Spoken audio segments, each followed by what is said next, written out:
കേന്ദ്ര സഹമന്ത്രി George കുര്യനെ യൂദാസിനോട് ഉപമിച്ച John Brittas MP.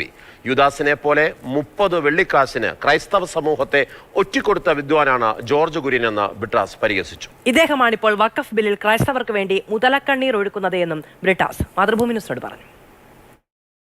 കേരളത്തിൻ്റെ 2 MP സുരേഷ് ഗോപിയും ജോർജ് കുര്യനും ബൈബിളിലൊരു വാചകമുണ്ട്, അവരെന്താണ് ചെയ്യുന്നതെന്ന് അവർക്കറിയില്ല എന്ന് പറഞ്ഞു. അവരെന്താണ് ഈ പാർലമെൻറ്റിൽ പറയുന്നതെന്ന് തന്നെ അവർക്കറിയില്ല.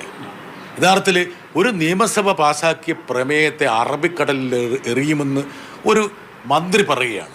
അങ്ങനെയാണ് എത്രയോ പ്രമേയങ്ങൾ BJP ഭരിക്കുന്ന സംസ്ഥാനങ്ങൾ പാസ്സാക്കിയിട്ടുണ്ട്. അതിനെല്ലാം മറ്റേ അവിടെ കടലിലോ അല്ലെങ്കിൽ ഗംഗയിലോ അല്ലെങ്കിൽ യമനിലോ എറിയുമോ?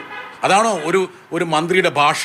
ഇന്നലെ എമ്പുരാൻ വിഷയം ഞാൻ രാജ്യസഭയിൽ ഉയർത്തിയപ്പോൾ ഒരു മന്ത്രി എഴുന്നേറ്റ് എന്ന് പറയാണ് അത് കുരിശിനെതിരാണ്, ക്രിസ്ത്യാനിക്കെതിരാണ് എന്ന്.